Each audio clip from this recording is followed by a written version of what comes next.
Welcome into the San Francisco 49ers Report. Chase Sr. here with you, and coming up, Niners-Packers preview. San Francisco looks to save its season on the road against the Green Bay Packers at Lambeau Field.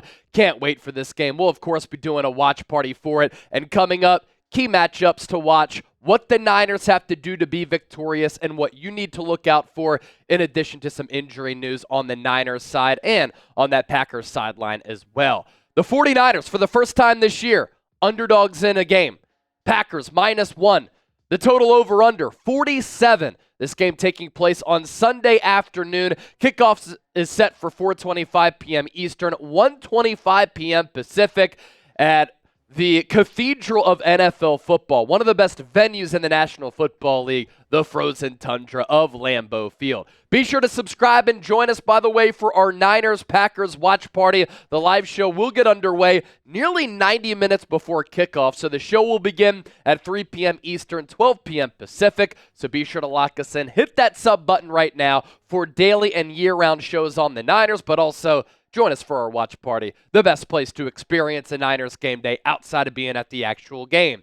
You cannot write the history of the NFL without Niners, Packers, and this great rivalry. A look at the last 5 matchups between these two teams, and they have played in some legendary ball games. The last time that they met, earlier this calendar year, and the Packers want their revenge because San Francisco able to come back, some late-game heroics from quarterback Brock Purdy, and the Niners won in the divisional round to lift themselves to the NFC Championship game against the Detroit Lions. Final score 24-21. And then the Niners back in 2022, the 2021 season, went on the road after that wild card win against the Dallas Cowboys, and they knocked off Aaron Rodgers during his MVP season and the number 1 seeded Packers, 13-10, as Robbie Gould hit that game-winning field goal.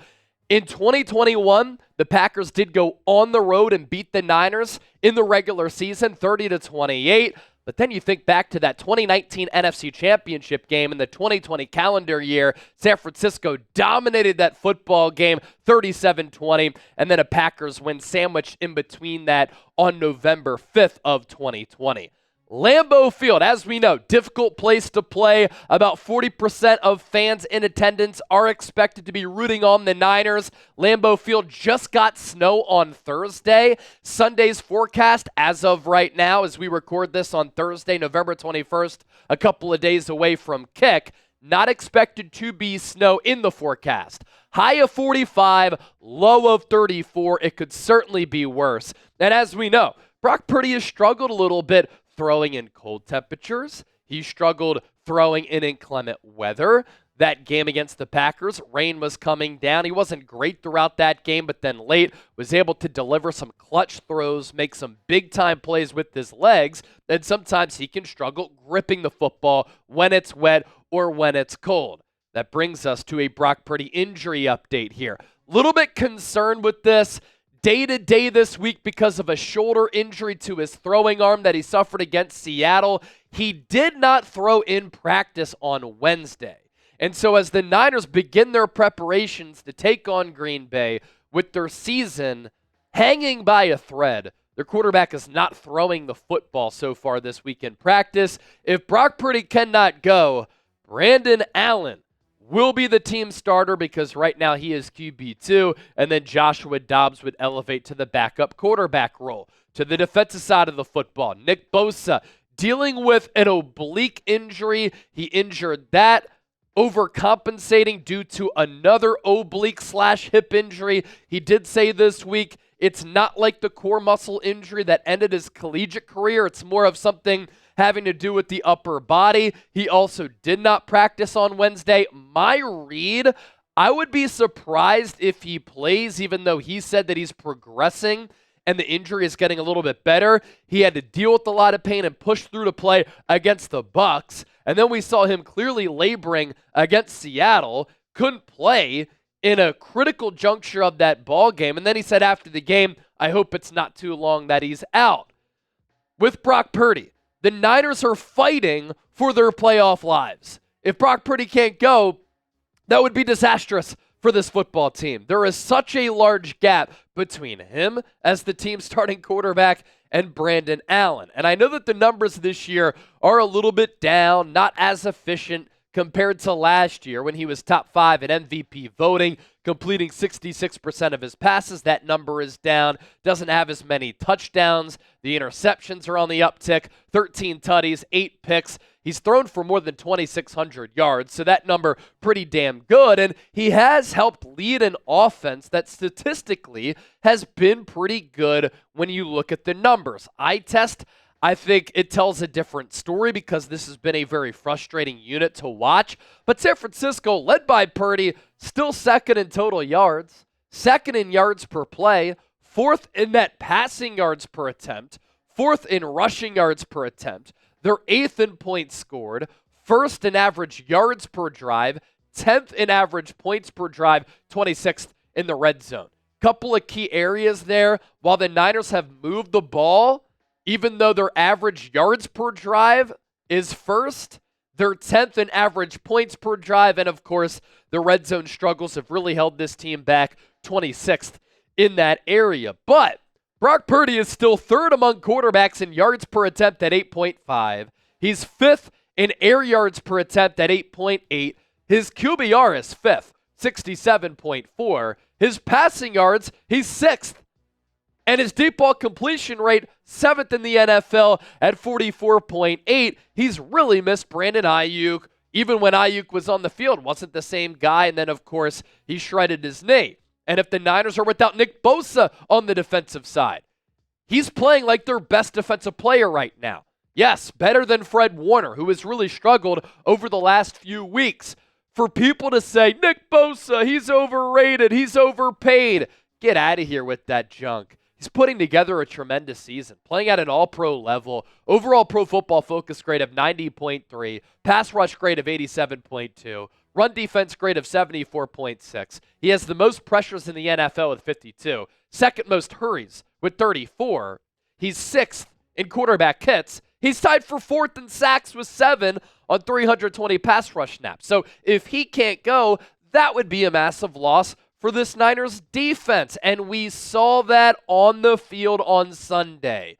Nick Bosa is always getting chipped. He's getting double and triple teamed. He's always a factor seemingly on any given play. And without Nick Bosa, the Niners really struggle to generate a pass rush. When he was on the field, Seattle was mustering 3.3 yards per play. He gets hurt, that doubles to 6.1 nearly. And the Seahawks scored both of their touchdowns when Bosa was sidelined. And so Brock Purdy, Nick Bosa, key injuries to monitor throughout the rest of the week. This afternoon game gives them a little bit more time. As for George Kittle, he was a limited participant in practice on Wednesday. He said definitively, I will be playing on Sunday. Leader of this football team, the heartbeat of this football team, and a great player who right now is the best tight end in football for the second year in a row, as last year he was a first-team All-Pro. A key Packers injury, Jair Alexander, one of the top corners in the game, did not practice on Wednesday. He's dealing with the knee injury. Outside of that, this Packers team is pretty healthy, but for the Niners pass game and for the Packers pass defense, this injury does loom large. We're only getting started with our preview. Keys to the game coming up here just around the corner, but first, who you got? SF for the Niners, GB for the Green Bay Packers. I'll give you my score prediction coming up at the end of the program. As for right now, let's tell you about Prize Picks, the best place to get real money sports action. With over 10 million members and billions of dollars in awarded winnings, Prize Picks has made daily fantasy sports accessible to all. You just pick more or less on at least 2 players for a shot to win up to 100 times your cash. Run your game all season long on Prize Picks. Prize Picks invented the flex play, which means that you can still cash out if your lineup isn't perfect. You can double your money even if one of your picks doesn't hit. And how about this deal? If you sign up today, you get $50 instantly when you play $5. You don't even need to win to receive that $50 bonus. It's guaranteed. Prize Picks offers weekly promotions. That includes Taco Tuesday. And for some Thursday night football, I know the Browns are bad, but Browns-Steelers, always a good rivalry in the AFC North. Jerry Jeudy, more than 47.5 receiving yards. George Pickens, more than 60.5 receiving yards. And then Najee Harris, more than a half rushing or receiving touchdown. Pick more, pick less, pick Prize Picks, and run your game with the largest daily fantasy sports app in North America. Plug in that link down below, prizepicks.com/CLNS. We'll put that link down below in the comment section and in the description of today's San Francisco 49ers report. We move forward with our preview. Coming up, this is how the San Francisco 49ers can save their season, take down the Green Bay Packers, and dramatically improve their chances of making the playoffs in the NFC. Here are my 5 keys to the game for the Niners to pull out a dub. Most importantly, San Francisco needs to play a full 60 minutes, and the Niners need to finish. What have I been saying for weeks, in particular, about this Niners defense? Not enough depth on that side of the ball. They come out of the gate, guns a-blazing in that first quarter. They look really good. But then throughout the duration of a 60-minute ball game, San Francisco really wears down. The analytics back that up. The Niners' defensive EPA per play by quarter, expected points added, is what that stands for. In the first quarter, one of the top defenses in the NFL. EPA per play, 4th. In the second quarter, 7th.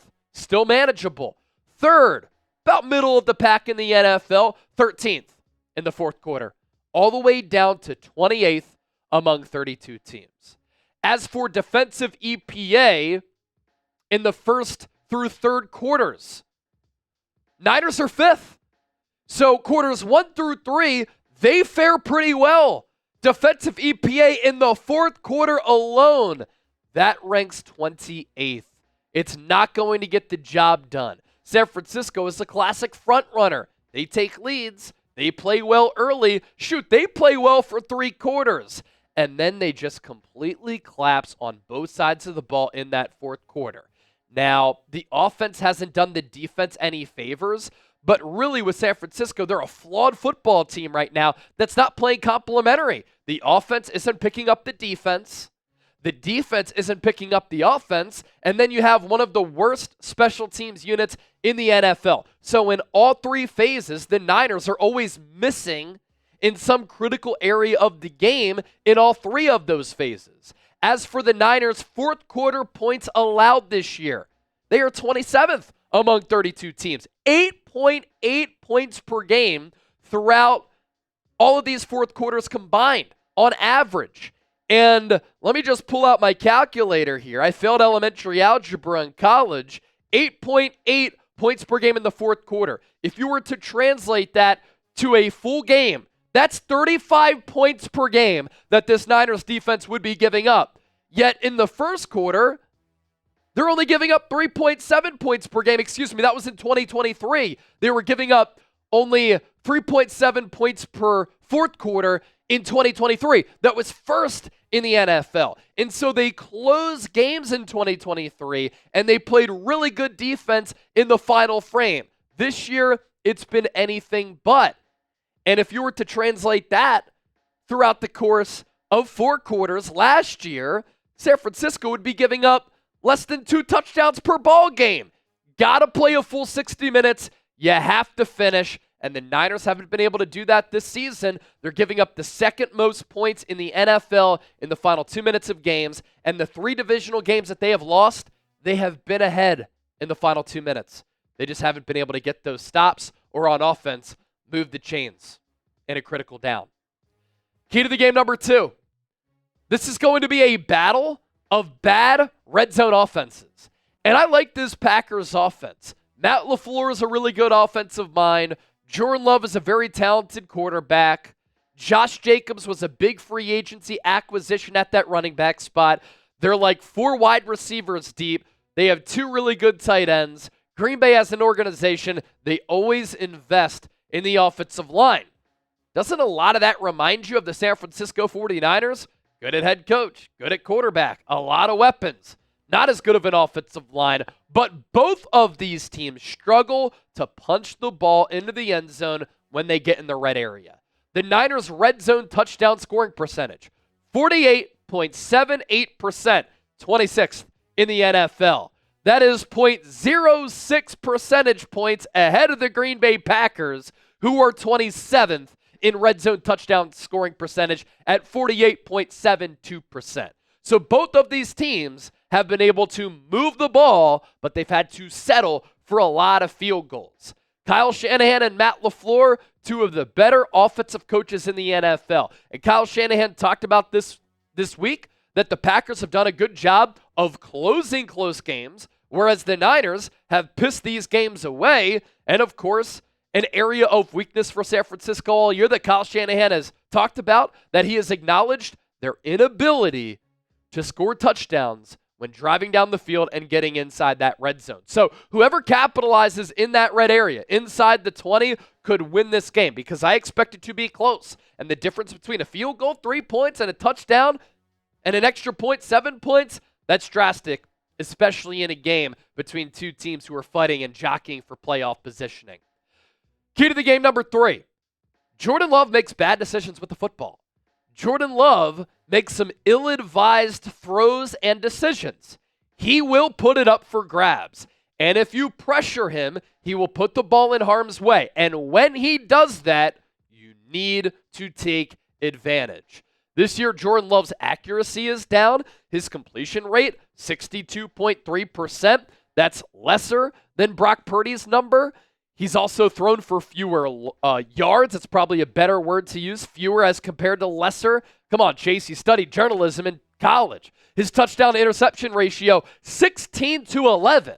Jordan Love leads the NFL in interceptions thrown, despite him missing a few games to start the year with that knee injury that he suffered week 1 in a loss against Philadelphia. His yards per attempt pretty good at 8.1, and he is chucking it a lot as far as yards per game through the air, 260. So he's capable. He can make plays at all 3 levels. Sometimes he can use his legs and his feet to extend plays, yet he doesn't really like to run with the football. He's always trying to throw the rock to a bevy of weapons that he has on that side of the football. Key to the game, number 4. Kyle Shanahan needs to have a more consistent running back rotation. And I think if you give carries to Jordan Mason and Isaac Guerendo, it will help this running attack, because Christian McCaffrey clearly isn't the same guy as he tries to come back off that bilateral Achilles tendonitis. And look at how the touches, as far as carries, have been divvied up the last 2 weeks against the Buccaneers. McCaffrey, 13 carries for 39 yards. Debo got 3 carries for 14. Jordan Mason got 1 give for 5 yards. Isaac Guerendo got 1 carry for 0 yards. And then against Seattle, McCaffrey, Kyle Shanahan ran it to him 19 times for 79 yards. Jordan Mason got 2 carries for 13 yards. And Deebo Samuel got 1 carry for -1. Isaac Guerendo did not get a touch. What are we doing here? Jordan Mason was top 5 in the NFL in rushing yards before McCaffrey came back. He has 3 carries in the last 2 games combined. We know that this 49ers offensive line is up and down. We know this 49ers offensive line is very spotty and a bottom 3rd overall unit in the NFL. What helps make up for that? How can you get by with the bad offensive line? You run it to a player who's just going to run through his own offensive linemen and through defenders. And that's what Jordan Mason was doing all year. Jordan Mason is a bulldozer, and sometimes he can turn garbage into gold with some of these carries. This Packers defense, they struggle a little bit against the run. Mediocre, middle of the pack in the NFL. Yards per rush, 4.4, that's 15th. Rushes per game, 27.4, so teams do run it a lot against Green Bay. That's 16th. And then rushing yards per game, 119.5, that is 14th in the NFL. So right in the middle portion of all teams in the NFL. And then lastly, key to the game number 5, Brock Purdy will have to outduel Jordan Love. This is a matchup between 2 young quarterbacks. Jordan Love just got paid this offseason. Brock Purdy is trying to get paid. And Chip, can you put me full screen here? Because I want to play the role of weatherman here, as I'm going to take you to Lambeau Field, because Lambeau Field, Wednesday going into Thursday, had some snow. It's going to be cold. Sunday's forecast, high of 45, low at 34. This game is taking place 4:25 p.m. Eastern, 3:25 p.m. Central, and so the sun will start to go down during this football game. It'll start to get a little bit colder. Now, snow is not in the forecast. That's a good thing, but we know that Brock Purdy has struggled when throwing in cold temperatures, inclement weather, whether it's rain or it's cold, gripping the football. He doesn't have a bazooka for an arm. He doesn't have the largest hands. And so sometimes he can lack that touch, accuracy, long ball, driving the ball downfield in some climates like this. But for San Francisco, and hopefully Brock Purdy can play, you're taking on Green Bay this week. You're taking on Buffalo next week. This is what you get when you get into November, you get into December. And with the way that this Niners season is going, San Francisco might have to go on the road in the playoffs. You might have to play in a cold climate. And at some point, if you want to pay Brock Purdy, he's got to prove to you that he can play in these difficult environments, especially when it's cold. Now, there are a lot of reasons for why Purdy has struggled this season. There have been a lot of injuries to his skill players. He's had bad offensive line play in front of him. The Niners have gone from first in yards after the catch last year to 32nd this year. Their average separation has dropped from 12th to 32nd. And so the Niners in YAC, first to last, average separation at the time of the catch point, 12th to 32nd. A lot of tight window throws, and Brock Purdy isn't having the luxury of his weapons being able to pick up yards after the catch. Back in training camp and in the preseason, no Brandon Ayuk, no Trent Williams. He loses Brandon Ayuk. He didn't have Christian McCaffrey. He gets McCaffrey back. Debo in and out of the lineup. Jawan Jennings in and out of the lineup. George Kittle in and out of the lineup. It's a lot of moving parts, and that's why Kyle Shanahan said this on Wednesday. I think Brock is playing at the exact same level as 2022 and 2023 as he is right now. There have been different circumstances around him. And some of those circumstances not in his control. But with all of that being said, what do franchise quarterbacks do? They rise up, they ball out, and they carry the team when the season is on the brink. And right now, the 49ers, their season is on the brink. If they lose this game, according to some playoff models, their chances of making the playoffs go down to single digits. If they win, their chances of making the big dance, north of 50%. Let me leave you with this. An overview of how the Packers stack up on both sides of the football. They are 8th in points per game despite being 27th in red zone touchdown percentage. They are racking up the 4th most yards in the NFL. 4th in yards per play, but 22nd on third down. So on the money downs and in the money area, that's where they've been lackluster. Defensively, much better than they were last year when they moved off of their defensive coordinator and hired Jeff Hafley, who used to be the head coach at Boston College, who was replaced by Bill O'Brien there. He didn't want to deal with NIL, so he goes to the NFL. He's been a good coordinator. 10th in points per game, 12th in yards per game, 14th in yards per play, 13th on third downs, 19th in the red zone. So not a great red zone defense, but even the Niners have struggled against bad red zone defenses this year. For San Francisco, 8th in points per game. Not bad. But if they figure it out in the red zone, they can average more than 30 points per game and give this defense some breathing room. That's what I mean when I say the Niners aren't playing complimentary football. San Francisco averaging nearly 400 yards of offense per game.